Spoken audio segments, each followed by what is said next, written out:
သူတော်စင်သူတော်ကောင်းပေါင်းလို့ရှင်တန်နေတောထွက်ဓမက်ဆက်တစ်ချက်ပြားဒီဟာတညာထွက်ဆိုလာဝါဆိုလို့စာဆိုရှိခဲ့ပါလေမဟာတက္ကရာ69ခုနှစ်ကြာသပတေးနေ့ဝါစုလပြည့်မှာမေတော်မာယာရဲ့ဝမ်းကြတိုင်းမှာပရိသေယူခဲ့ပါတယ်မဟာတက္ကရာ69ခုနှစ်မှာအိုနာတေယဟန်ဆိုတဲ့နမိတ်ကြီးလေးပါမြင်ပြီး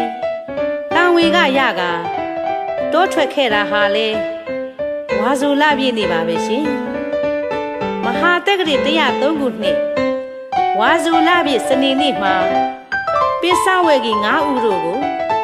ဓမ္မစကြာတရားဟောခဲ့ပါတယ်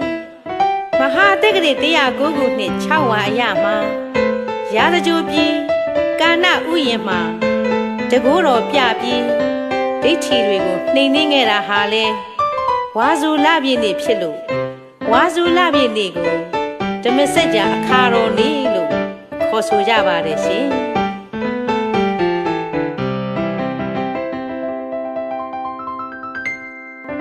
မြဝေလာအခါကောင်နရေဝါမြမပေါင်းတို့တောင်းမညာထိုးတို့အလောင်းတော်မြတ်ကိုအာယုပရိစေရာတင်လေးကြောင်းကိုမဟာမုနိနာဝဲအချိန်ကောင်းကိုနတ်ပြည်မထူကပိလရွှေဘဟောမင်းစီမဝရကိုထက်သာအရွယ်ကိုရောက်တော်မူတဲ့မာယာနံမကိုက်ပြူဝမ်းတိုက်ကြညိုတန်နေယူရာဒီဝါသောမဟာတက္ကရာ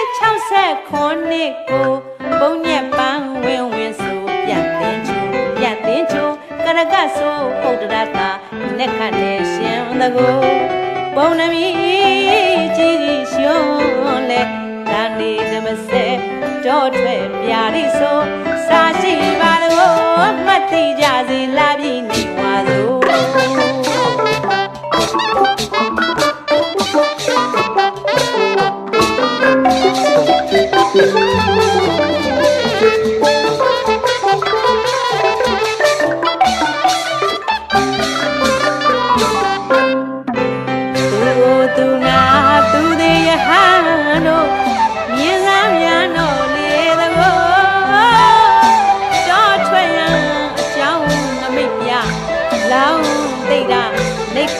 ဝါဆိုမဟုသမျှကိုညာစုမပြောတရားမူမြတ်ကို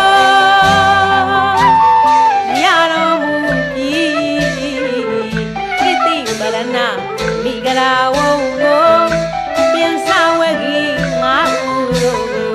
တရားဥဓမ္မစေဟောမြတ်လာဝါဆို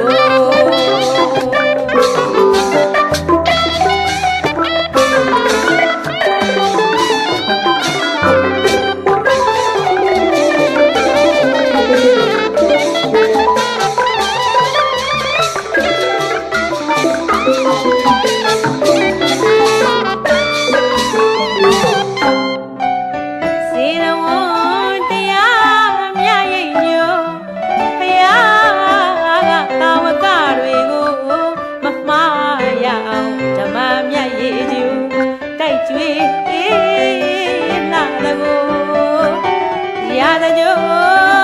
ဒိဋ္ဌိမျိုးကအိဒီတကိုပါရမယ်ဆိုဤအကြောင်းရာကိုပမအတိကဘဂဝါဇိနာပြာရိဟာပြတကိုဘုံမြက်ပန်းဝင်ဝင်ဆိုပြန်တင်ချိုကရကဆိုဥဒ္ဒရလာလက်ခတ်